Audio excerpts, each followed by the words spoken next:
Salam sehat, sahabat Satu Pena dimanapun Anda berada. Senang sekali saya Amelia bisa kembali menyapa sahabat Satu Pena di program Ngobrol Bareng Penulis. Ini adalah sebuah persembahan dari Perkumpulan Penulis Indonesia Satu Pena untuk kita sama-sama selangkah lebih dekat dengan para penulis, dengan para pemikir, para kreator, para seniman, para budayawan, mereka yang menuangkan ide dan gagasan dalam sebuah karya yang luar biasa untuk kita ulik lebih jauh, kita gali lebih dalam ceritanya, proses kreatifnya, dan juga perjalanan dari menemukan karya atau karakter dalam karya yang mereka buat. Dan pada episode kali ini, hadir seorang narasumber yang suka bikin minder karena masih muda tapi pintarnya luar biasa. Eh, Karyanya bertebaran di mana-mana. Dan siapakah beliau ini, Abang John? Ya, Amel, dia adalah Reza Alexander Antonius Watimena ya. Ini adalah filsuf ya, kita sebut filsuf yang populer di masyarakat di apa namanya di media sosial. Jadi ada 3 orang filsuf yang populer di media sosial menurut saya ya. Mungkin saya salah ini, cuma 3 orang itu adalah ya satu adalah Reza, yang kedua Rocky Gerung yang kita udah kenal, yang ketiga adalah Tommy F. Awi ya, yang suka nyanyi-nyanyi sama dengan Mas Reza ini. Nah, kalau misalnya Tommy itu dianggap sebagai juru posmo, kemudian si apa Rocky Gerung itu orang yang kritis terhadap pemerintah saat ini ya. Sedangkan Reza ini adalah tentang meditasi, tentang agama, tentang macam-macam banyak ininya populer. 3 orang ini yang populer di masyarakat ya, tentang filsuf. Di luar itu banyak ya, cuma tidak populer di media sosial, di YouTube dan lain-lain. Kita ingin gali siapa itu Reza. Dia adalah penulis produktif ya, produktif sekali ya, saya lihat itu. Tulisannya sampai 100 sekian lebih, dan pernah bercita di sebuah acara esoterika bahwa pernah pada suatu hari Mas Reza ini dalam 3 hari melahirkan 1 judul buku. Itu bikin sirik penulis-penulis lain di Satu Pena itu. Kita temui aja Mas Reza. Apa kabar Mas Reza? Kabar baik, baik. Terima kasih sudah diundang. Maafkan keadaannya tidak ideal. Lagi di luar nih, belum sempat pulang. Kayaknya nggak ada masalah, kayaknya sekarang udah oke nih. Iya, iya. Mas Reza itu sebenarnya lebih senang disebut penulis, filsuf, atau apa ya? Lebih selalu disebut makhluk hidup biasa sih sebenarnya. Cuma kadang-kadang kita kan butuh label sosial ya. Penulis kan lebih lebih enak ya. Lebih enak. Cuma kan kalau penulis biasanya penulis novel ya, nulis buku macam. Kalau Iya, saya kan spesialis ya, menulis filsafat ya. iya menulis filsafat kali ya. Saya sih kalau misalnya ketemu sama orang ditanya apa kerjanya, saya bilang penulis. Oh, ngerjain Dan penulis. memang asosiasi konsep penulis di Indonesia itu selalu penulis novel gitu. Saya bukan penulis novel, saya penulis kehidupan gitu. Makin bingung biasanya orang digituin. Iya, jangan bikin bingung dong di sini. Mungkin bisa lebih jelas ya. Iya, ya soal kehidupan, soal kehidupan manusia itu kan kompleks ya. Soal pikiran, perasaan, relasi, politik, agama, Tuhan, budaya. Saya nulis tentang kehidupan sih memang. Kacamatanya memang filsafat, pendekatannya filsafat. Tapi bukan filsafat yang serius-serius yang bikin pecah kepala ya. Filsafat yang untuk pencerahan ya. Jadi memang misi utamanya itu kan mewujudkan dunia yang sadar dan bernalar sehat. Bagaimana itu, Mas?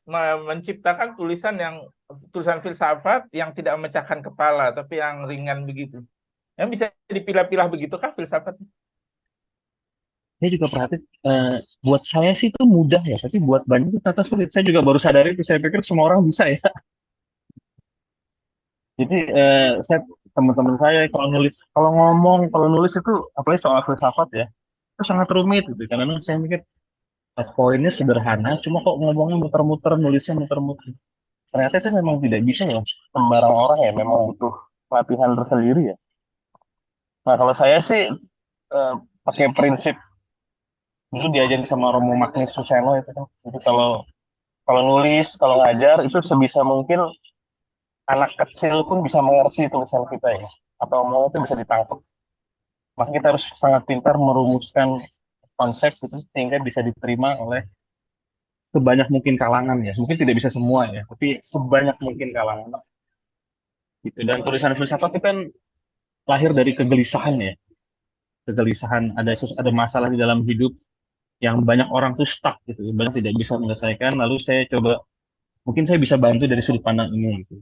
Pertama saya terapin dulu ke diri saya gitu ya. Oh, berhasil baru saya tulis. Jadi yang saya tulis itu memang soal kehidupan saya, refleksi soal kehidupan. Makanya buku saya yang dari Canisius tuh yang tahun-tahun lalu nggak salah, filsafat untuk kehidupan gitu. Jadi Itu ada benar-benar berapa? temanya Hmm. temanya luas gitu loh. Ada berapa kesamaan dengan ini ya, dengan jurnalis dan komedian ya? Jurnalis Mungkin sudut menganggap, pandang yang diambil ya, sudut pandang iya, yang diambil ya. jurnalis kan prinsipnya kalau tulisan itu bisa dicerna oleh semua orang, anak kecil pun paham, gitu kan. Iya. Sementara Tapi soal sudut nulis sudut pandangnya. sudut pandang yang berbeda ya. Nah, Iya, kemudian kalau lahir di filsafat itu kan, tulisan, hmm, kemudian soal lahir tulisan dari kegelisahan, komedian itu kan selalu diajarin tuh kalau apa yang lucu itu dari kegelisahan dia gitu ya, ditulis gitu ya. Mirip-mirip, cuma iya. jadinya ada satu lucu, satu filsafat gitu. Saya pikir komedian yang jago bener itu filsuf ya. Saya tuh kalau dengar komedian yang bagus-bagus, gila ini orang film kayak yang saya kagum itu George Carlin ya dari Amerika. Gila. Heeh. Itu tajam sekali, jam. Dan dia kalau kalau kalau jadi stand up comedian tuh dia nggak pernah ketawa. Dia kayak gitu. Tapi orang dengernya banyak pencerahan-pencerahan kecil gitu loh. Jadi komedian yang benar-benar bagus itu seorang filsuf kalau saya lihat ya. Mungkin dia tidak bisa menulis, tapi sudut pandangnya tuh, nah sudut pandang filsafat itu kan sampai ke akar ya, mendalam ya. Jadi Hmm. selalu melihat sesuatu tuh sampai ke esensi, sampai ke hakikat. Nah itu yang membedakan dengan jurnalis yang mungkin informatif, ya kasih sentuhan analisis sedikit gitu kan nggak bisa panjang-panjang juga. Kalau filsafat kan dia ngebor sampai ke esensi, sampai ke dalam dan harapan bisa memberikan sudut pandang baru ya, memberikan pencerahan ya, gitu. Jadi apa nih Mas Reza pernah berpikir nggak menjadi komedian karena filsafat begitu? Pernah, jujur jujur pernah. Saya tuh kalau ngajar tuh suka ngelucu kan, walaupun kebanyakan nggak lucu. Jadi saya sadar bakat saya gitu. Jadi Tinggal diasah itu. iya saya mikir saya dulu kan saya ngajar di kampus lama ya. Kalau ngajar di kampus tuh saya suka bikin jokes jokes gitu ya. Eh, Sampai saya bilangin, ayo mahasiswa kalau nggak ketawa saya kasih C ya. Gitu. Akhirnya pada ketawa semua, hahaha gitu. Palsu, bilang palsu, palsu. Untuk Iya mendapatkan saya. nilai A ya. Kalau misalnya saya ngelucu, mahasiswa ketawa minimal B lah gitu. A tuh kalau yang benar-benar bagus. Kita nggak tapi itu beda itu. Itu bercanda. Jadi iya Jadi saya berpikir ya, jadi hmm, komedian sebenarnya menarik ya. Cuma setelah saya eksperimen beberapa tahun di kelas itu kayaknya kurang berhasil. Jadi ya sudahlah, jadi penulis penulis filsafat aja gitu ya, ya. ada teorinya, punchline-nya dan lain-lain harus belajar juga saya kira. Kalau Iya bisa kan tekniknya, lebih uh-uh. cepat. Boleh juga sih nanti boleh ya. Ini karir berikutnya kali. Ya, jadi filsuf slash komedian ya. Itu Mas gimana sih ceritanya? Kok tertarik filsafat awalnya? Eh, Waktu SMA sih ya. SMA. SMA kan kita banyak belajar ilmu pengetahuan alam, ilmu pengetahuan sosial, sejarah macam itu. Cuma kok menurut saya dangkal ya. Semua ilmu-ilmu itu ngomonginnya dangkal. Fisika benda jatuh lah dihitung-hitung kayak nggak ada kerjaan lain. Kalau belajar sejarah siapa siapa istri Raja Airlangga gitu emang pikirin gitu gitulah. Kalau Pelajarannya penting tuh dia. kayak nggak penting itu loh. Apa geografi itu dulu ada berapa berapa gunung di Jawa sebutkan set dah buat apa gitu. Jadi nah satu waktu tuh ada guru saya Pak Dewa namanya kelas 3 itu. Dia tuh unik gurunya. Jadi dia ngajar ke kelas tuh nggak bawa buku, dia bawa bawa kapur sama pertanyaan. Dia tulis pertanyaan di papan terus mengajak kita, ayo kita jawab pertanyaan ini bareng-bareng. Ini tidak menghafal, tidak mikir yang nggak penting, tapi sungguh-sungguh berusaha untuk berpikir dan melatih ngomong gitu loh. Terus saya tanya ini pendekatan apa? Oh ini belajar filsafat. Filsafat itu ibu dari semua ilmu. Ya udah semenjak saat itu saya coba baca-baca. Gila, ternyata ada ilmu ya, ilmu yang mendalam gitu loh, yang ngomongin soal politik, soal negara, soal masyarakat, soal manusia, soal keindahan, soal seni, soal budaya, tapi nggak ngomong cetek gitu loh, ngomongnya sampai mendalam gitu loh, sampai wah gila orang bisa berpikir sampai sebegininya itu gimana caranya? Ya masuklah ke dunia filsafat. Jadi sebenarnya kerinduan akan kedalaman ya, kerinduan akan kedalaman yang mendorong saya masuk filsafat dan itu yang saya coba bagikan di tulisan-tulisan saya. Cep ya, kedalaman. Itu mungkin yang buat filsafat unik ya dibanding ilmu-ilmu lainnya, dibanding jurnalis misalnya. Mungkin kalau jurnalisnya bisa belajar filsafat kayak Sindunata Gunawan Muhammad itu kan Mm-mm. jurnalis tapi wah kalau nulis tuh kayak ngebor gitu ya, hasrat terhadap manusia gitu gitu. Nah itu sentuhannya berbeda. Pasti ada semua penulis atau semua apa orang yang berkarya bisa sampai level kedalaman tertentu pasti belajar filsafat, nggak mungkin nggak. Pasti dia punya wawasan, mau dia sutradara film, apa pencipta lagu, penyanyi, teater, yang bisa sampai level kedalaman tertentu ya pasti dia belajar filsafat. Masih belajar Itu gitu. filsafat secara formal? Bisa secara formal kalau ada waktu dan tenaga dan uang. Tapi kalau sekarang kan banyak kursus-kursus online, extension course tuh bisa. Kalau nggak mau secara formal ya. Atau baca sendiri, mulai baca, mulai eh, langkah pertama belajar filsafat kan sebenarnya berani bertanya ya, mempertanyakan semua yang sudah dianggap pasti. Jadi menggoyang tradisi, menggoyang kebiasaan tuh ditanyain ulang gitu. Kenapa harus begini? Kenapa harus begitu? Apa dasarnya?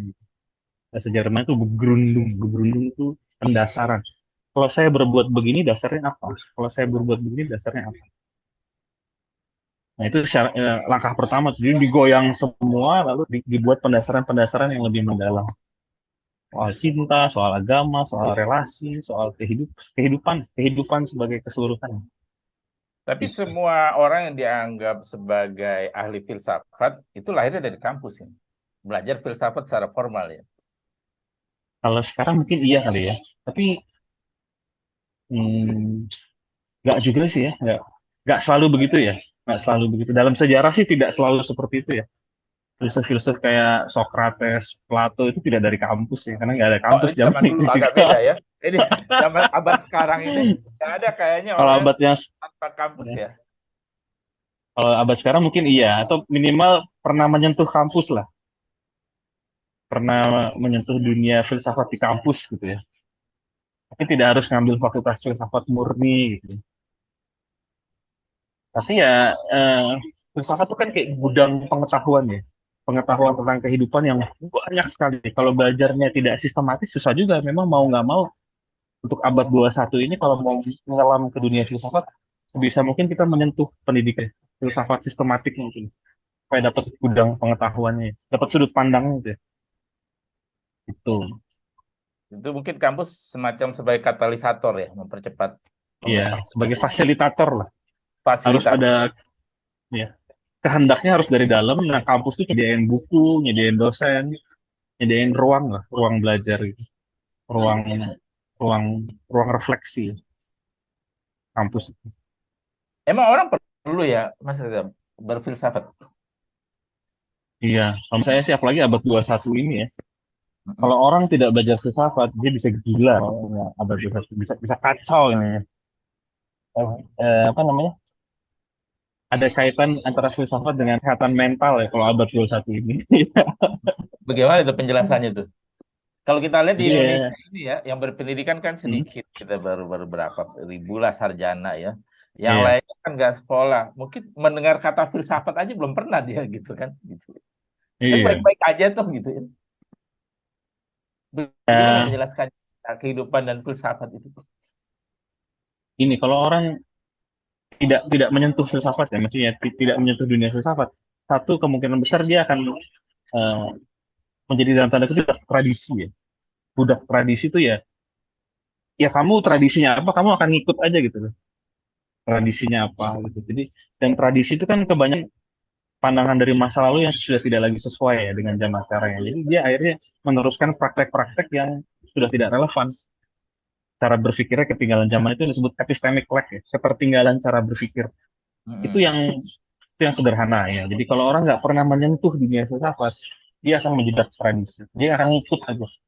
Kalau keluarganya adalah keluarga misalnya kelompok fanatik ya, dia akan ikut fanatik. Keluarganya kelompok maling, dia akan jadi kelompok maling. Keluarganya keluarga koruptor, dia akan ikut koruptor. Jadi dia hanya ngikut aja, melestarikan praktek-praktek yang sudah tidak relevan dengan perkembangan zaman. Itu yang paling apa namanya, paling sederhana lah ya. Prinsipal. Kedua, nah, abad 21 itu kan kompleks sekali, informasi, eh, globalisasi lah, revolusi industri, macam-macam itulah, pangan teknologi, belum lagi masalah lingkungan hidup ya. Jakarta lah yang neraka kalau siang-siang itu panas banget itu. Jadi masalah lingkungan, masalah politik, masalah ekonomi, ketimpangan sosial. Nah, itu kan kompleks ya. Kalau orang tidak punya peta, kemampuan untuk menganalisis, memahami semua itu, dan eh, apa namanya, ya bisa bisa ambil pilihan-pilihan yang tepat di semua itu, ya dia berantakan hidupnya, bisa jatuh ke dalam ditipu, bisa bisa mengalami kemiskinan ekonomi juga gitu ya, karena mungkin ketertinggalan cara berpikir tadi ya, tidak mau memahami kompleksitas kehidupan ini ya. Itu yang kedua. Terus yang eh, ketiga dengan kesehatan mental tadi ya. Mm-mm. Nah, zaman yang semakin kompleks itu banyak orang mulai ini overthinking, Mm-mm. overanalisis, cemas akan masa depan, menyesal atau trauma atas masa lalu. Mungkin pernah jadi korban kekerasan di masa lalu dari keluarga, pernah diperkosa, pernah dipukulin, atau dia cemas lagi sekarang. Kemarin itu kan saya dari IPB ya, itu Mm. lulusan itu bisa 8.000 gitu ya. Ini sarjana-sarjana ini mau kerja apa ya? Itu zaman sekarang. Gak ada pegawai tetap, semua pegawai kontrak bisa ditendang kapanpun. Terus pegawai ini juga jumlahnya kuota semakin sedikit dan semakin tidak masuk akal persyaratannya. Mereka mau ngapain ya gitu? Mau pengusaha juga saingan gila-gilaan gitu ya. Nah, eh, penuh ketidakpastian ya masa depan itu ya. Menciptakan kecemasan mendalam buat dia, buat keluarganya. Kalau tidak punya terutama kemampuan filsafat Asia ya, kemampuan menjaga stabilitas diri, stres, stres kalau diperpanjang jadi depresi, depresi kalau diperpanjang bisa ada banyak penyakit kejiwaan, kalau diperpanjang bunuh diri, buntutnya begitu. Dan tingkat bunuh diri di Indonesia itu sebenarnya tinggi ya, cuma karena itu aib maka tidak disebarluaskan. Jadi yang meninggal karena sakit, meninggal karena kecelakaan, padahal sebenarnya bunuh diri. Nah itu sebenarnya paling serem ke situ ya. Makanya diperlukan tadi eh, sebuah cara berpikir lebih mendalam ya soal kehidupan, soal masa depan, soal pekerjaan, soal karya, soal misalnya trauma masa lalu. Di situ filsafat bisa sangat menyumbangkan banyak sekali hal-hal yang berharga ya. Gitu. Nah, kalau misalnya Terus, begitu pentingnya ya filsafat itu, hmm, bagaimana ini ya, menyusupkannya dalam pendidikan? Apakah perlu dibikin mata pelajaran mata kuliah sendiri tentang filsafat, atau harus bagaimana caranya dalam menurut pandangan Mas Reza? jadi gini nih. Kemarin kebetulan saya dari ITB ya. ITB itu kan didirikan pada masa kolonialisme Belanda, Jepang. Itu Hmm. untuk jadi semua institusi pendidikan di Indonesia itu dibangun oleh Belanda untuk menciptakan tenaga-tenaga tukang. Jadi bukan pemimpin ya, bukan visioner, hanya teknis. Cara bangun jembatan, campur semen.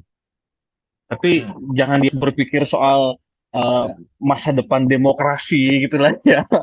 Kita bersoal hakikat dari alam semesta itu memang tidak didesain seperti itu.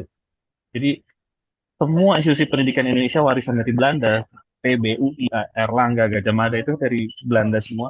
Itu memang untuk eh, tenaga-tenaga tukang, jadi tenaga-tenaga kelas rendah. Nah, masalahnya setelah Indonesia merdeka, paradigma tidak berubah, tetap kita fokus menghasilkan tukang untuk apa industri. Sampai Hmm. sekarang ini pendidikan tahun ini tuh saya baru komplain sama Wakil Presiden Pak Ma'ruf. Pak Ma'ruf kan kasih Ma'ruf Amin ngasih pidato gitu. Lulusan perguruan tinggi harus siap bekerja di industri. Ya, dalam hati musik tahun 2020 masih berpikir seperti ini ya. Ini kan berpikir penjajah. Tujuan pendidikan tuh jauh lebih luhur daripada buruh pabrik ya, gitu. Ya memanusiakan manusia, memperluas wawasan, membentuk kepribadian, melatih berpikir kritis, rasional dan sistematis tentang dunia. Tujuan-tujuan yang yang justru di universitas-universitas Eropa itu menjadi utama gitu. Jadi Hmm. ketika kamu belajar teknik, belajar apa komputer, kamu juga dilatih untuk berpikir sebagai manusia, wawasan luas soal sejarah, soal filsafat, supaya jadi manusia yang utuh. Seorang insinyur, tapi dia well-rounded gitu loh, utuh sebagai manusia. Nah itu yang sekarang ini tidak ada di Indonesia. Jadi bukan hanya menyelipkan filsafat dalam kurikulum, tapi mengubah seluruh paradigma pendidikan Indonesia. Tidak lagi hanya menjadi buruh pabrik atau dalam tanda kutip budak industri, tapi menjadi manusia pemikir yang kreatif, yang humanis, yang punya wawasan, mampu berpikir kritis, berpikir rasional. Dan ini kan berdampak ke demokrasi juga. Dan itu kan tergantung dari mutu rakyatnya. Kita kan milih itu sangat tergantung dari cara berpikir kita ya. Nah itu tadi nyambung yang tadi, eh, kemungkinan besar orang-orang yang tidak menyentuh filsafat menjadi radikal dan jadi teroris. Itu yang bentuk paling agresifnya Nah, ya. Teroris itu paling konkret takut ya. filsafat. Iya. Teroris itu takut sama filsafat. Karena teroris tidak boleh berpikir, tidak boleh bertanya ya. Ah, Karena kalau dia mulai bertanya, goyang semua itu oh, karena sesatnya itu.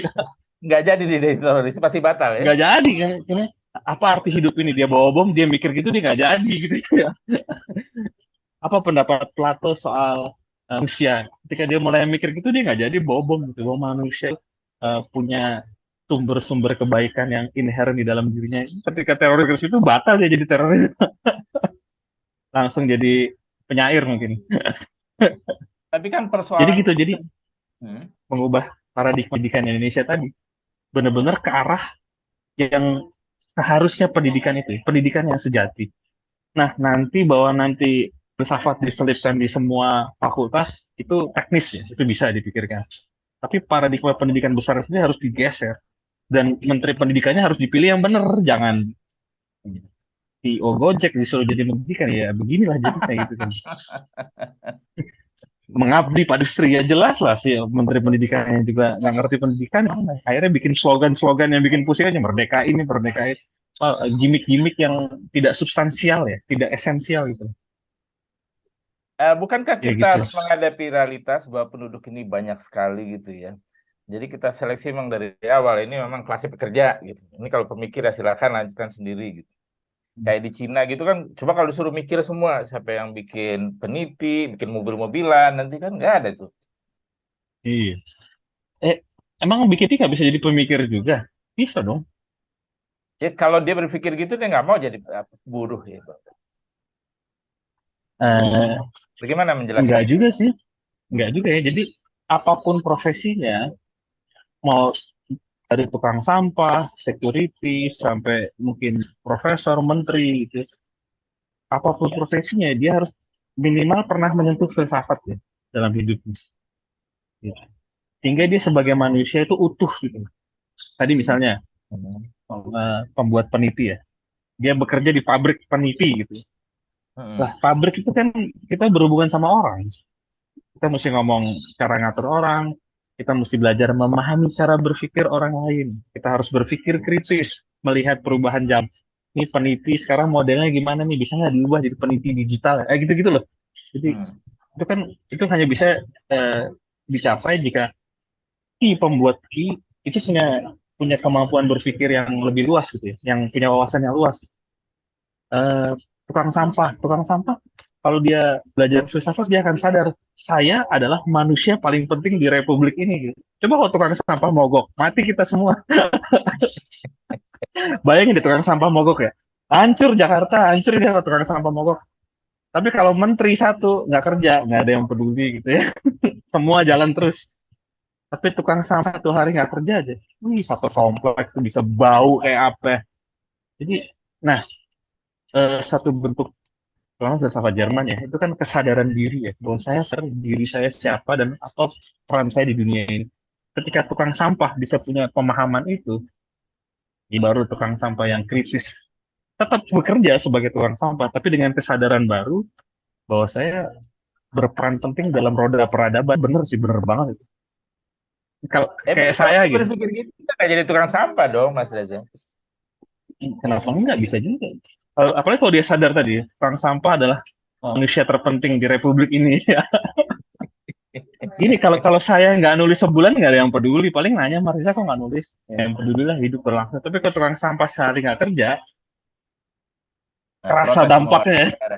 Iya, kalau saya satu hari Betul, nggak Mas kerja nggak ada Reza. yang peduli.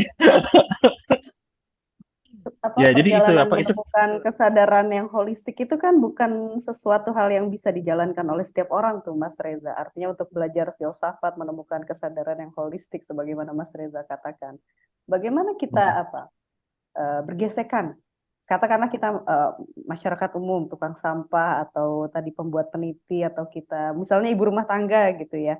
Bagaimana kita Wih, bersentuhan dengan apa? Dengan apalagi kalau kita dengar kata filsafat biasanya orang awam barangkali termasuk saya begitu ya cukup alergi gitu ya rasanya itu yang dengan asumsinya adalah bahasa yang begitu tinggi begitu. Bagaimana kita iya. bersentuhan dengan cara yang mudah dengan filsafat dan apa ya? Apa pembeda sih sebetulnya kalau seperti itu ya? Kalau pada intinya adalah Mm. kesadaran holistik yang utuh pada nilai atau esensi kehidupan, apa perbedaan tipisnya dengan esensi agama misalnya? Justru kenapa kita Oke, lebih mudah disentuh dengan esensi-esensi agama gitu, Mas Mas Reza. iya, iya. Jadi banyak pertanyaan saya takut lupa. Nanti diingetin ya kalau lupa pertanyaannya.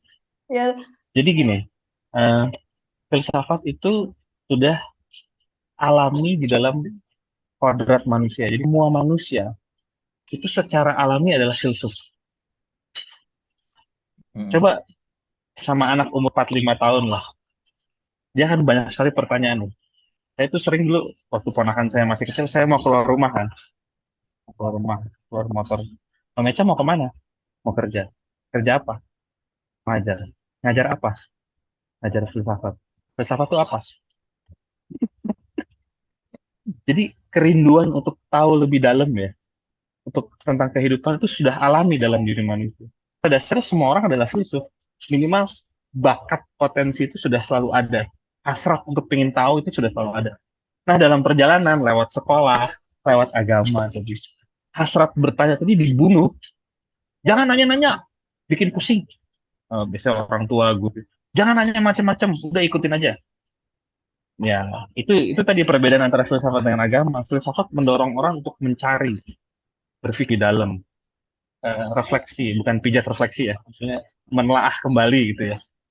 Eh, Mencoba cari tahu, baca lagi, dengerin lagi, belajar lagi, menjadi manusia yang terus belajar. Nah, kalau agama kan enggak. Udah stop, ikutin, nanti kamu akan dapat pahala, masuk surga, dapat karma baik, macam lah, embel-embel. Jadi agama itu cenderung dogmatis, harus atau hukuman, masuk neraka lah, karma jelek lah, lahir jadi tikus lah, segala macam gitu. Kalau filsafat didorong untuk mencari, kalau agama didorong untuk patuh dan tidak berpikir gitu. Makanya seringkali ini bentrok nih dalam sejarah nih, para filsuf dengan para agamawan. Yang satu mengajak manusia berpikir lebih dalam soal kehidupan, yang satu percaya, ikuti, titik.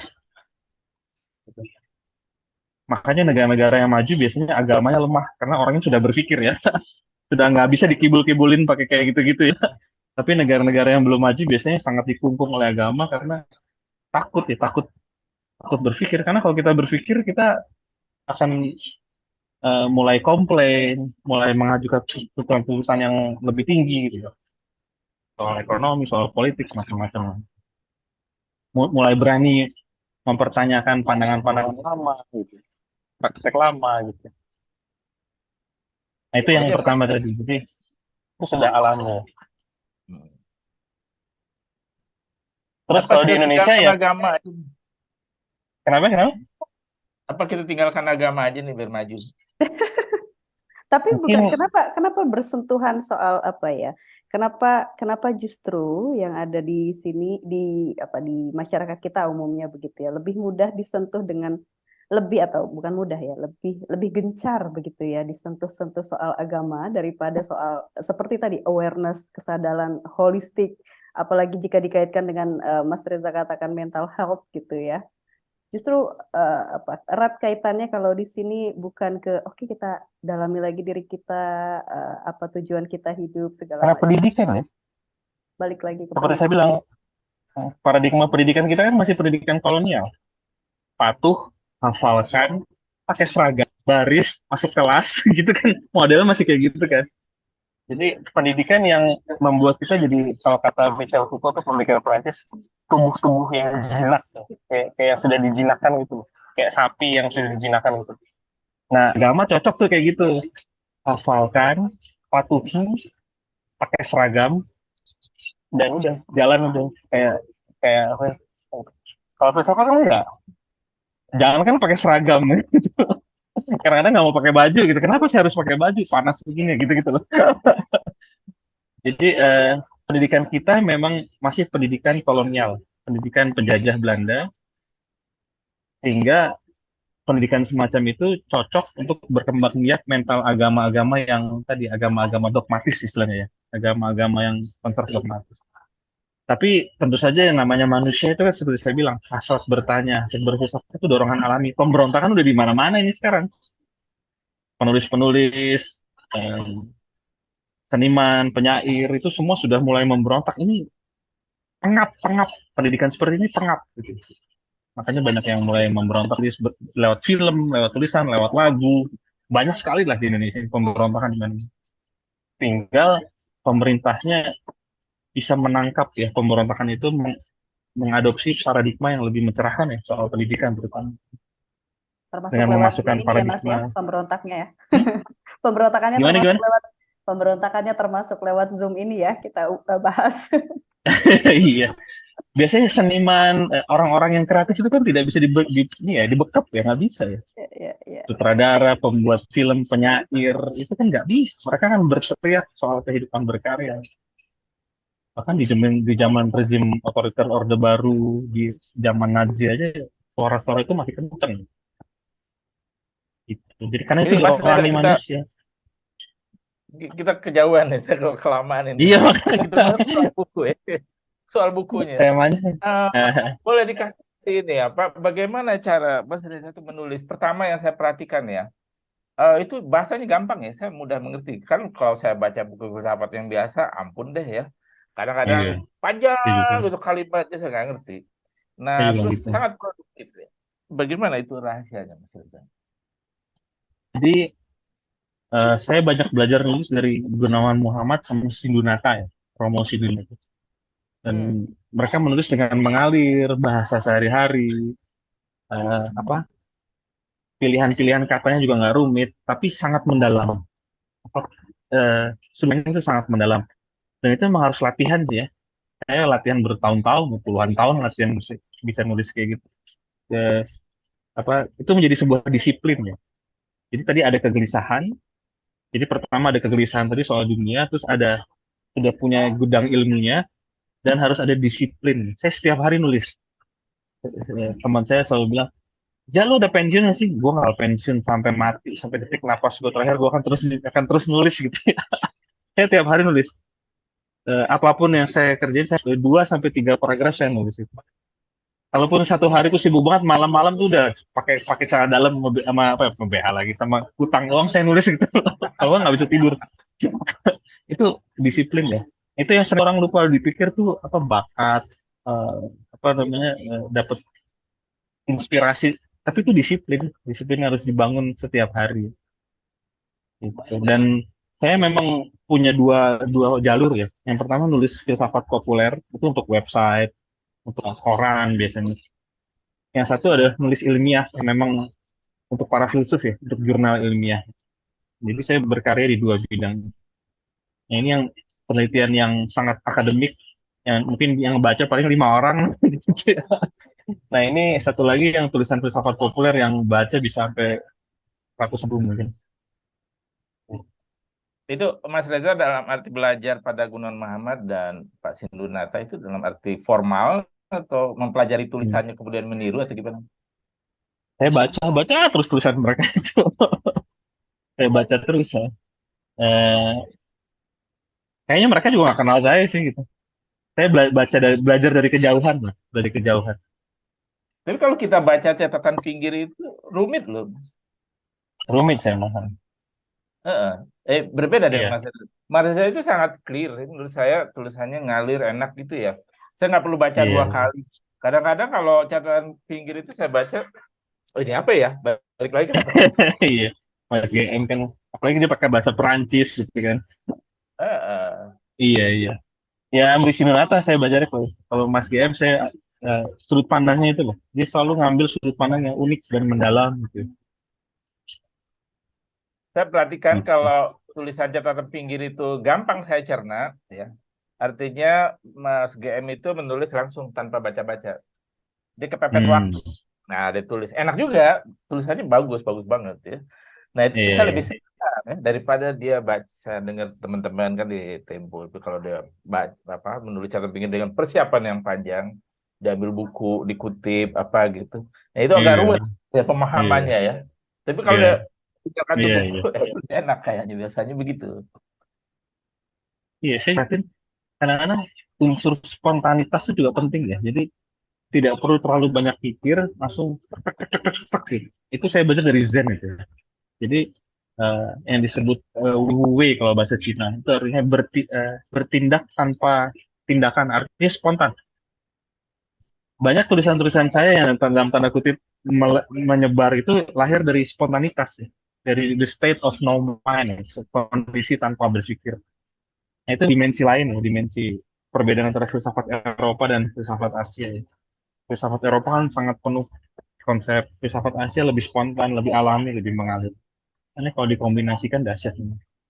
Jadi ya itu kayak yang saya bilang tadi, nulis satu buku dalam 3 hari itu semua tumpah itu ekstase ya. Habis itu 2 hari tidur. Setelah selesai 2 hari tidur. Itu karena udah dari sini semua dan tumpah. Jadi memang ada proses spiritual di situ ya, di dalam menulis itu ya.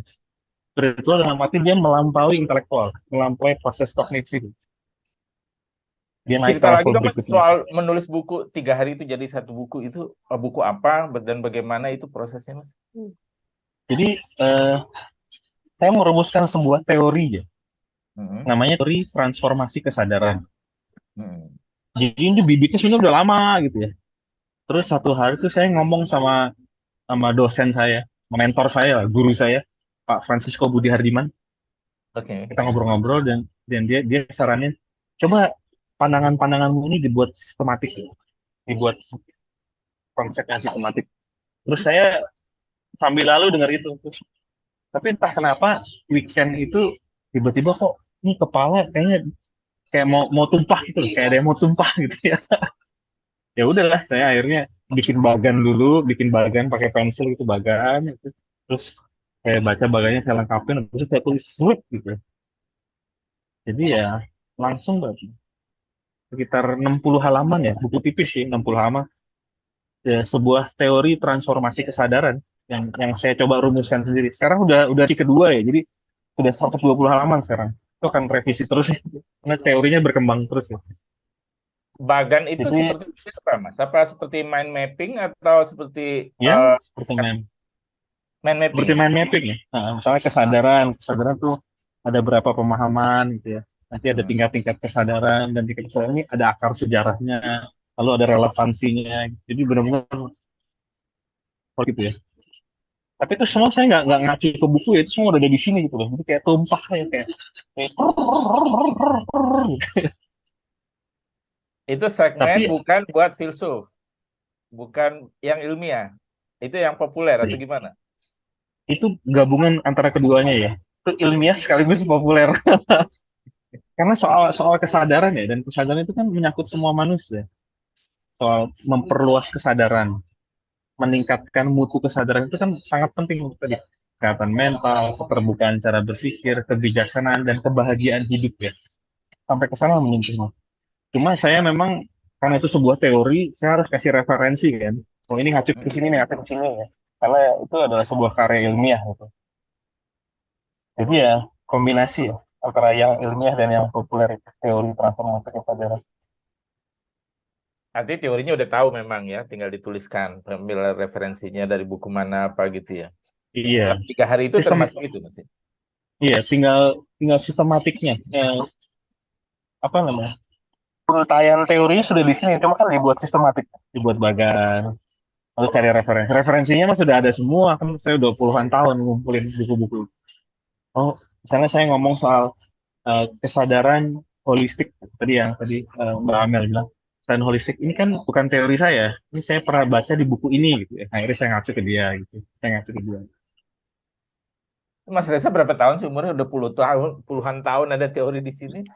Umurnya Saya berapa, sebenarnya Mas? 18 tahun ini gitu ya. Nggak penting Tapi amat ya pertanyaannya. Enggak, tapi sampel kalau udah. kalau Apakah kalau filsuf yang bilang udah ada penjelasannya tuh pasti kenapa 18. Karena mentalnya masih mental 18 tahun ya. Masih mental pemberontakan gitu. Bertanya, tidak tidak mapan gitu. Susah diatur gitu ya. Susah bekerja dalam tim gitu-gitu. apakah Mas Reza selalu merasa mudah dalam menulis? Iya itu kayaknya ngalir deh buat saya ya. Mungkin itu yang disebut dalam tanda kutip bakat ya. Kayak Mm-mm. ngalir gitu loh. Tadi sebelum Zoom tuh saya nulis konsep kesadaran gitu. Kesadaran dari sudut neuroscience dan kemudian filsafat manusia. Itu bukan itu kealami seperti bernafas kali kalau buat saya ya nulis itu ya. Mungkin nih kalau dari teori filsafat Asia nih di kehidupan sebelumnya kayaknya saya penulis juga nih kayaknya jadi bakatnya nyangkut gitu ya. Kan itu Jadi kan ya, orang kan punya bakat beda-beda dan bakat itu biasanya dibawa dari dalam tanda kutip kehidupan sebelumnya itu sudah numpuk gitu loh. Jadi sekarang tinggal diterusin gitu. jadi bukan karena usaha sendiri ya. Bukan karena disiplin yang Eh, Karena tadi itu. ada disiplin juga ada. urusan gen, urusan apa namanya, turunan apa gitu. 50 kali ya. 50 dari genetik, 50 dari disiplin. Tapi Nanti nggak sejak bisa kapan dipelajari itu? dong ya, Mas. Tapi sejak Kenapa? kapan? Ya, tapi sejak kapan bahwa apa menulis itu serasa seperti menghirup nafas begitu? Sudah lama ya, dari sejak kuliah itu saya suka nulis ya. Nulis Hmm. untuk apa, koran kampus, jurnal kampus gitu kan. Kalau baca tulisannya jelek banget sih, soalnya jelek banget tulisan gue gitu. Kalau baca yang gitu. Jadi minimal dorongan itu sudah ada. Masalah teknik kan dari disiplin tadi ya, dari cara Hmm. latihan. Tapi urge ya, apa dorongan untuk menulis itu selalu ada ya. Dan itu yang saya pikir tidak ada di teman-teman saya suka diskusi tapi kalau suruh nulis males gitu ya. Saya enggak, saya suka nulis gitu. Jadi uh, urge sudah ada dan ditambah disiplin ya. Dan apalagi sekarang sudah punya misi kan, misi Rumah Filsafat itu kan mewujudkan dunia yang sadar dan bernalar sehat ya. Apalagi dengan misi itu udah semakin membakar gitu. Nggak ada yang bisa menghentikan kalau sekarang ya. Kalau nggak ada komputer saya nulis di kertas, nggak ada kertas saya nulis di toilet paper kali ya. Seperti Antonio Gramsci, seperti Tan Malaka itu kan nulisnya di kertas-kertas bekas gitu ya. Sama dengan Enadini juga gitu. Enadini kemudian J.K. Rowling kan juga gitu nulis di tisu dia. Gitu ya. Iya, karena itu urge-nya ya. Dorongan itu ya. Ini tadi Mas Reza sebut-sebut Rumah Filsafat. Coba kita tayangkan Bayu webnya Rumah Filsafat. Rumah Filsafat. Ya, rumah Nah, ini adalah filsafat.com. webnya Mas Reza, sangat sederhana tampaknya. Oke, Ini kok terima kasih Bayu. biografinya gitu. Tapi halaman satunya ya paling atas ya. Itu eh, apa itu, Mas Reza? Yang paling itu tulisan paling baru, bukan itu kayaknya. Tapi nggak apa-apa, Tulisan kita ini paling aja. Apa namanya kita jelaskan. Kan alamatnya udah jelas tuh ya Rumah Filsafat. Nanti yang nonton bisa mengetik sendiri. Sebenarnya ini. apa itu? Apa tempat apa bagi Mas Reza itu Rumah Filsafat itu? Itu sekitar tahun 2005-2006, saya tuh sadar bahwa dunia ini mulai bergerak ya dari buku biasa kertas ke dunia digital. Sudah mulai Mm-mm. peralihan itu kan. Ada blog waktu itu kan, ada multiply, blogspot, blogger. Nah, saya waktu itu saya mikirnya kayaknya ini masa depan deh kayaknya. Eh, dunia ini akan menjadi semakin digital. Baik tulisan, musik, film semua akan masuk ke dunia digital nih. CD, video, semua buku akan berkurang. Saya udah ngerasa itu, lalu saya akhirnya bikin blog tuh 2007 ingat saya. Dan karena itu ini bukan buat tulisan ilmiah lah, itu tulisan yang sangat populer, tema-tema yang populer, pendek nggak terlalu panjang, tapi juga jangan terlalu pendek juga, sederhana dan untuk semua orang. Jadi memang benar-benar untuk semua orang, gratis gitu ya, tidak perlu bayar apapun. Udah, jadi setiap minggu sejak 2000 saya nulis. Udah banyak banget tulisan di situ. Dari 2007 sampai sekarang. Tulisan-tulisan populer, tadi dengan sudut pandang yang mendalam ya, sudut pandang yang sampai ke hakikat, esensial, dengan gaya yang komunikatif, yang enteng, lancar, mengalir tadi. Ya udah sampai sekarang setiap minggu. Kalau misalnya minggu ini nggak bisa, minggu depan saya tulis begitu ya, untuk lengkapin yang minggu sebelumnya. Oh. Tapi kalau Dalam saya tanda kutip, perhatikan, kalau saya oh, perhatikan ada masa-masa Mas Reza itu nggak produktif. Tahun 2013 tuh kayaknya sedikit tulisannya. Yang banyak tuh 2020 dan 2012. Apa yang terjadi tahun 2013 2013? lagi di Jerman, lagi belajar, lagi stres itu. Tapi kayaknya tetap tiap minggu deh. Tiap minggu saya ingat saya ya. Oh gitu. Nah, Saya perhatiin lihat sekilas, 2013 kok agak kosong gitu ya. iya iya. Ini lagi di Di Jerman ya? 2013 tuh lagi belajar bahasa. Iya lagi mulai kuliah. Ya ampun, depresi waktu itu, depresi parah. Kenapa? Saya pikir orang yang belajar Eh, filsafat nggak depresi. waktu itu waktu itu filsafatnya masih filsafat Jerman murni ya. Jadi sangat rasional, sangat intelektual gitu ya. Sekarang kan saya kecampur dengan filsafat Asia, dengan meditasi, Taoisme, yoga, Zen gitu. Kalau dulu tuh masih Jerman murni sekali. Jadi sangat rasional ya, agak-agak berat sebelah sebenarnya. Nah, ketika kuliah di Jerman itu stres karena masuk kelas tuh nggak ngerti apa-apa gitu. Nih orang ngomong apa kayak sedengar suara burung bernyanyi gitu loh. Cuy, cuy, cuy, Oh, cuy, cuy, gitu ya. oh, Terus, pernah ngalamin gitu juga ya Mas Reza? Saya pikir kan nggak pernah itu. Orang filsafat nggak ih, pernah mengalami gitu. kalau sekarang mungkin jauh lebih stabil ya. Karena tadi kombinasi antara filsafat Eropa dan filsafat Asia. Tapi waktu tahun 2000, sebelum 2014 lah, itu masih filsafat Jerman murni itu banyak banyak krisis juga ya, banyak tegangan-tegangan juga ya. Makanya saran saya buat teman-teman yang belajar filsafat, sentuhlah filsafat Asia juga ya. Asia dan Eropa. Eropa mengajarkan kualitas, Asia itu mengajarkan stabilitas batin. Ini ya, penting ya. Jadi kayak pedang itu pegangannya harus kuat gitu ya. Kalau kalau pegangannya nggak kuat, kita yang berdarah, yang make yang berdarah tangannya. Nah, terus dalam pemilihan tema, dalam menulis gimana Mas memilihnya? Apakah seperti seorang jurnalis, ini ada current isu nih di depan, kemudian Mas Reza menuliskannya, atau tidak ada apa-apa di luar sana, tiba-tiba Mas Reza menulis hal yang menurut Dan Mas Reza penting, iya, atau bagaimana? bisa dua-duanya sih ya. Bisa kadang-kadang menanggapi peristiwa yang sedang terjadi atau itu out of nowhere aja. Apalagi belakangan ini ya, saya ini kan sering sering meditasi ya, sering yoga, itu sering masuk ke dalam kesunyian ya, keheningan. Nah, di momen hening itu banyak sekali ide yang keluar. Saya sampai bikin notes ya, tema-tema yang muncul di kepala saya. Lagi meditasi, lagi naik motor tuh dia buat tek, tek, tek, tek, gitu. Dan itu dia muncul dari keheningan ya. Ide itu muncul dari keheningan. Kalau sekarang makanya lebih variatif gitu ya. Dan sudut pandangnya sih kalau kalau itu lahir dari keheningan, sudut pandang itu sangat unik ya. Yang saya pikirkan. Dan itu mungkin yang buat tulisan itu jadi eh, dalam tanda kutip berguna karena dia unik. Karena sudutnya lain dan dia mendalam gitu. Dan lahir Itu dari silent, dari keheningan. pengertian muncul dari keheningan itu apa? Kan kalau misal tadi kita di awal bicara filsafat, kita bertanya terus kalau ini bagaimana, kalau ini bagaimana, ini bagaimana, itu bukan keheningan ya. Iya. Nah, apa bedanya itu Mas? Dari keheningan itu Jadi seperti apa?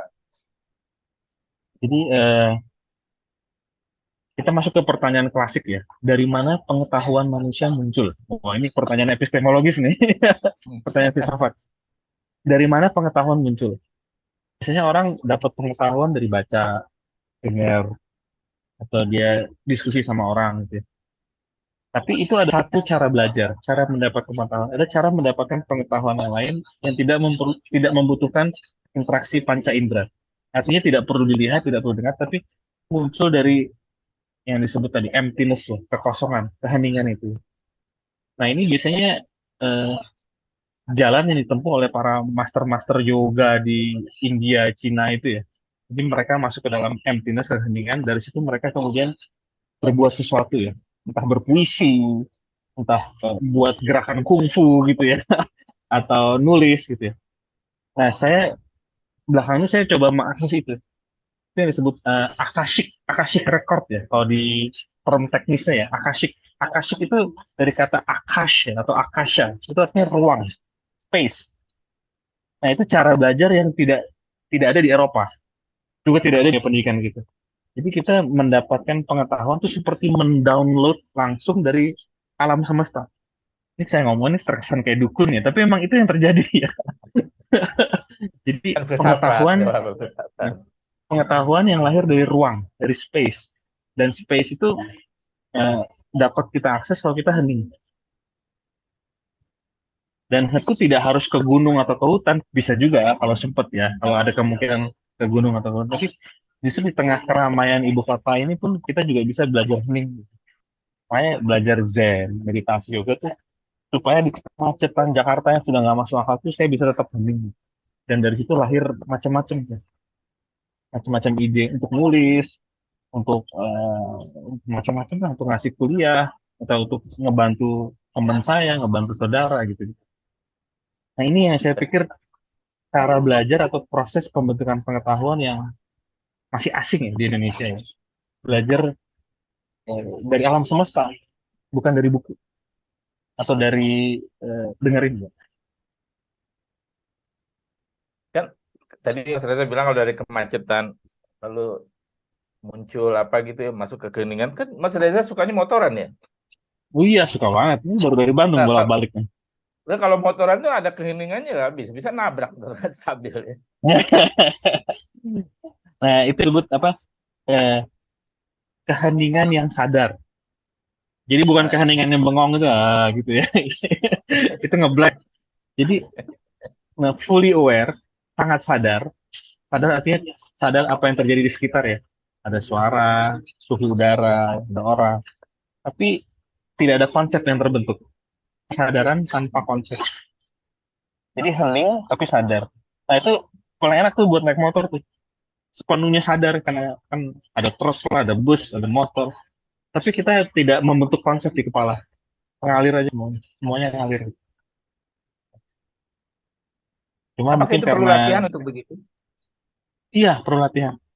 Apa, membangun state apa isi batin yang sepenuhnya sadar tapi tidak ada konsep. Itu harus latihan.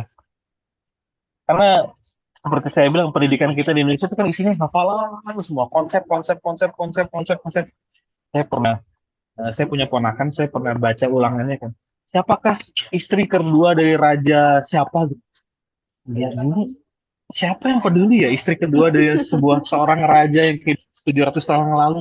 Saya pikir orang-orang sejarawan di LIPI juga nggak tahu itu dan buat apa juga gitu ya.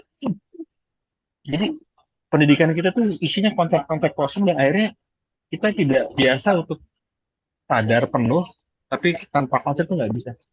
Sadar tapi akhirnya rumet di sini, banyak pikiran, mikirin masa depan, masa lalu, inilah overthinking, overanalisis. Nah, tadi ngomong soal kesehatan mental tadi ya, stres, depresi, bunuh diri, itu Rio maut, itu saya pikir pandemik sekarang tuh adalah depresi.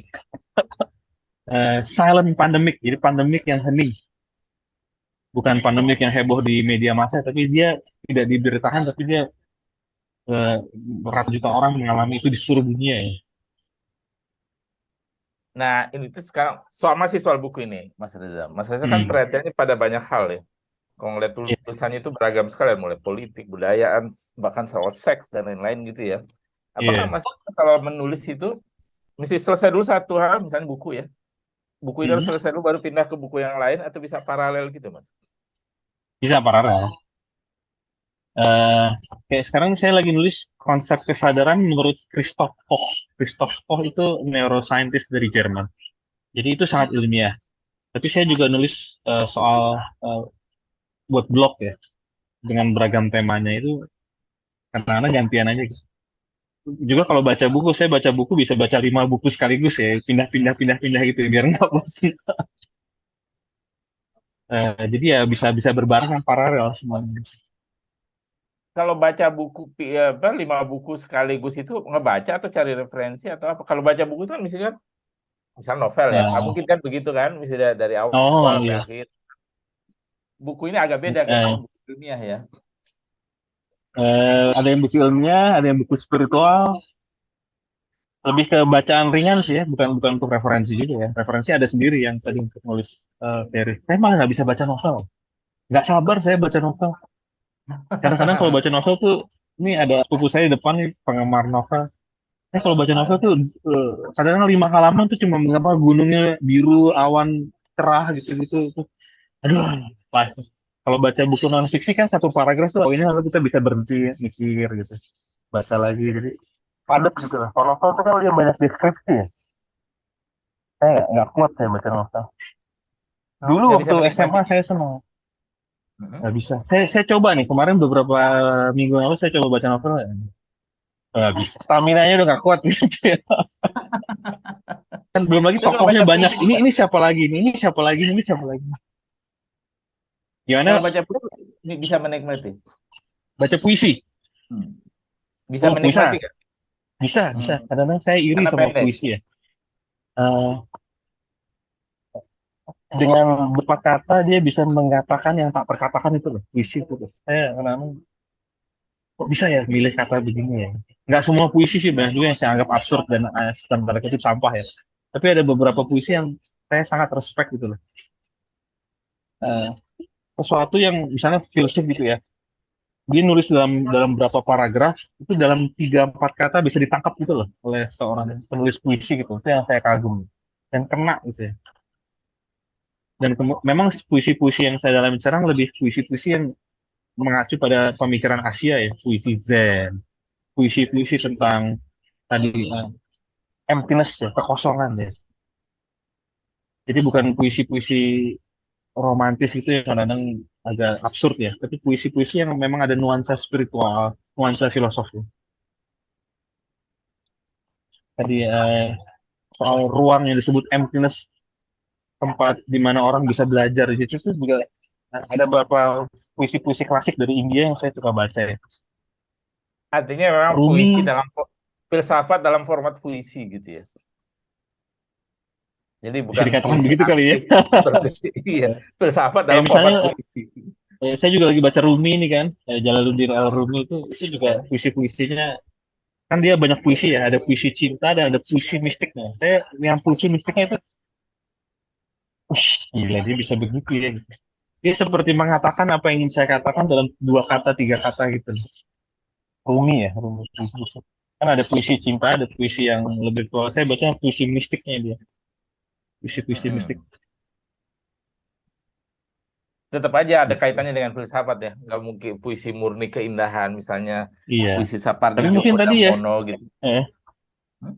kalau kita ngomong filsafat tuh orang kesannya serius, tapi mungkin ada kaitannya soal sisi terdalam dari hidup manusia. Itu mungkin lebih enak ya daripada kita ngomong filsafat tuh kesannya, itu mesti belajar Serem ya. ke kampus lagi gitu. Tapi bahwa ada yang mendalam di situ ya, ada yang mendalam di puisi itu, ada yang kena gitu loh, menyentuh kodrat kita sebagai manusia. Itu yang saya tertarik ke situ. Ini waktu kita udah mepet, Mas. Kita Hmm. apa putarkan video satu, Bayu tolong. Seks, tema yang di banyak tempat juga di Indonesia adalah isu tabu, tidak boleh dibicarakan di depan umum. Kalau kata orang Jawa itu apa? Saru, saru, nggak pantas, nggak bagus diomongin gitu. Seks adalah urusan privat, urusan ranjang, urusan rumah tangga yang tidak boleh menjadi bagian dari percakapan publik. Nah, ini adalah pemahaman yang salah. Karena seks ditabukan, banyak orang tidak paham. Banyak orang salah paham tentang apa itu seks. Nah, kalau orang itu sudah salah paham, pasti kan tindakannya, perilakunya juga salah. Maka tindakan dan perilakunya juga merusak. Gitu. akhirnya kita menjadi bodoh tentang seks. Dan karena kita bodoh tentang seks, kita menyalahgunakan seks, kita ganti-ganti pasangan, mungkin nggak pakai pengaman, akhirnya sakit, atau menghamili, atau dihamili, atau bikin kasus kiri kanan macam-macam karena kebodohan kita, ketidakpahaman kita soal seks ya. Nah di sini kami di Rumah Filsafat ingin melawan kebodohan semacam itu, karena visi kami kan untuk dunia yang sadar dan bernalar sehat. Salah satunya adalah kalau kita bisa menggunakan akal sehat kita dan kesadaran kita yang sudah tinggi untuk memahami seks, seks bisa menjadi alat pembebasan. Bahkan bisa menjadi jalan spiritual untuk mencapai pencerahan. Seperti dalam tradisi filsafat Asia. Ini kayaknya seru. Saya baca komen di bawahnya tuh bagus-bagus banget tuh komennya begitu ya. Oh gitu ya. Harus bikin episode 2 kayaknya. Iya, sebenarnya apa yang ingin dikatakan melalui video itu, misalnya soal seks, apakah memang Mas Reza itu membicarakan seks atau ingin mencari, maaf ya, mencari follower, subscriber, atau apa maksudnya? Saya tuh suka dengan tema-tema yang tabu ya. Nah, oke, yang mantap. yang bikin orang itu semi tersinggung tapi juga jadi berpikir gitu. Hmm. Yang nyentil gitu, nusuk. Tapi bukan kalau kayak Bang, dengan segala hormat pada sahabat saya Bang Rocky itu kan dia udah nyentil terus mukul di tangan gitu ya. Kalau saya kalau saya nyentil tapi saya ajak mikir gitu. Ayo lebih dalam dong, lebih dalam dong. Kalau Bang Rocky sebenarnya juga pengen lebih dalam, cuma dengan cara yang sangat-sangat kurang bersahabat. Ya teman baik saya Bang Rocky. Jadi ya itu gaya saya, sama kita sama-sama bandel dan Rocky sama-sama bandel, cuma mungkin saya bandelnya bandel yang mendorong untuk ngajak mikir lebih dalam. Kalau Bang Rocky juga mikir lebih dalam tapi dengan cara-cara yang lah. Keterangan pendek tadi ada nilai-nilai yang ditanamkan, misalnya ganti-ganti pasangan, itu kan misalnya filsafat tidak menyinggung hal-hal semacam itu barangkali. Ada filsafat tubuh, fenomenologi tubuh. Kalau di filsafat Asia itu ada soal bahwa manusia itu punya 5 tubuh ya, tubuh-tubuh yang fisik sampai yang tubuh yang lebih halus ya, energi gitu ya. Itu dibahas tuh, kalau kita ganti-ganti pasangan, energi itu kacau. Apalagi dengan pasangan yang juga ganti-ganti gitu ya. Itu kayak ada kok gitu. Itu dibahas di jadi filsafat itu kan ilmu kehidupan ya. Dan kehidupan itu kan luas sekali. Dari yang luhur soal etika, moral, sampai soal, saya juga pernah ngomong soal pelacuran loh. Filsafat pelacuran di episode 1 itu. Jadi saya memang suka tema-tema itu. Sebenarnya tadi editornya sudah agak-agak gatel, Mas ini takutnya kita menyinggung orang nih Mas gitu. Kan fungsi editor itu kan memang ngingetin gitu loh. Pernah ngomong soal agama juga. Saya punya teori juga soal agama tuh, teori agama kematian. Itu banyak juga orang yang saya tahu ya. Seru itu, bagus. Saya senang itu. Iya, dikira saya menghina satu agama tertentu atau sekelompok agama tuh. Ya, tapi kan setidaknya tadi kan saya sentil tuh jadi mikir kan. Jadi ngajak orang mikir gitu ya. Saya sengaja nggak mau nyebut agamanya, jadi penistaan agama heboh Oh ya, lagi nanti gitu. jadi. Iya, nanti bersinggungan dengan hukum ya. Kalau nyebut-nyebut nama brand atau apa. Iya, nama brand. Tapi kalau ngomong agama kematian itu kan sebuah ciri dari agama yang bisa membunuh manusia ya. Membunuh pikirannya, membunuh perasaannya, membunuh cintanya. Oh, ya memang begitu. Kalau follower sih dalam tanda kutip ini karena bukannya bermaksud, saya agak nggak terlalu peduli mau follower ya. Mau ada yang baca bagus, nggak ada yang baca ya udah. Mau ada yang denger bagus, nggak ada yang denger ya udah. Iya, itu kan Itu kalau salah saya satu ya. indikator bahwa pesan kita sampai ke masyarakat yang kita sampaikan, Iya. bahwa kita mendidik masyarakat itu setidak-tidaknya mereka mendengar. Kalau misal Iya. followernya sedikit, ya Itu orang biasanya suka sia-sia.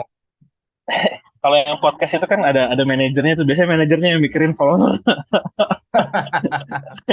Kita kontennya Iya. aja ya. Iya, saya mikirin kontennya aja lah. Takutnya nanti kalau saya mikirin follower, tema-temanya jadi tidak lagi tulus dari keheningan ya, tapi ngikutin keinginan pasar ya. Jadi ada distorsi di situ. Dan itu kan saya pikir tantangan banyak eh, orang yang berkarya ya. Tunduk pada keinginan pasar atau autentik dari dalam. Karena kalau autentik dari dalam, Ya, sebenarnya nggak ada yang baca. Tapi kalau ngikutin pasar jadi seperti pelacur gitu ya. karya-karyanya nggak kena lagi, semuanya ya populer, laku secara cuma nggak ada kedalaman gitu, nggak ada Oh, kegelisahan gitu ya. Itu kan kayaknya nah, dilema banyak orang deh, orang-orang yang berkarya itu. kayaknya seru ini ya. So, setiap masalah dibahasnya mendalam oleh Mas Reza, jadi nggak cukup nih waktu. Kita udah 1 jam ini, Amel. Iya. Kita harus mengakhiri nih, Mel. Sebetulnya Bagaimana, Amel? saya Ada pertanyaan? saya penasaran aja kapan saya mau mendengar stand up komedinya Mas Reza sih sebetulnya. Waduh, harus siap-siap nggak lucu tuh. Iya, itu Iya benar, itu juga ya, benar, saya benar. mesti belajar deh kayaknya tuh, stand up comedy. Masih Karena penasaran. jujur deh, saya kalau di kelas tuh berusaha untuk, misalnya teorinya Socrates gitu ya, Hmm. lalu saya bikin jokes. Dan biasanya sih emang nggak lucu ya, karena kelas juga gitu, sepi gitu ya. Kurang kredibel sih itu audiensnya ya. Kalaupun tertawa juga agak kurang bisa diukur Iya, tuh. harus dipancing dengan nilai kalau di kelas ini. Tapi yang saya tahu, stand up comedy itu kalau dia tampil, dia nulis dulu, Mas. Dengan Iya. detail. Iya, itu. Biasanya mereka menghafal sih. Iya. Emang Kecuali ini Cak sih, Lontong kali ya. Wah, kalau itu Cak saya harus Lontong ya baca. sejam dia ngomong ya bisa aja dia. Iya, iya, iya. Oke, Amel, kita sudah 1 jam lebih nih, 1 jam lebih 5 menit. Kita Iya. akhiri. Terima kasih banyak Mas Reza untuk waktunya walaupun ditembak mendadak sebetulnya ya. Tapi obrolannya 1 jam bukan waktu yang cukup. Mudah-mudahan 1 jam ini punya banyak manfaat bagi sahabat Satu Pena dimanapun Anda berada. Banyak esensi yang bisa kita serap. Apalagi mengenai kesadaran penuh juga menguliti, mengasah nalar manusia begitu ya. Hakikatnya manusia untuk terus bertanya. Begitu rasanya yang kita pelajari dari Mas Reza Watimena pada episode kali ini. Kita jumpa lagi di episode Ngobrol Bareng Penulis dengan para penulis dan dengan para tokoh lainnya yang tidak kalah hebat. Dan akhir kata, salam sehat, salam Satu Pena, dan sampai jumpa. Sampai jumpa. Terima Terima kasih, kasih. Mas Reza. Terima kasih Makasih Mas banyak. Ya, Reza. sampai ketemu ya. Sampai ketemu Sampai Mas ketemu. Reza.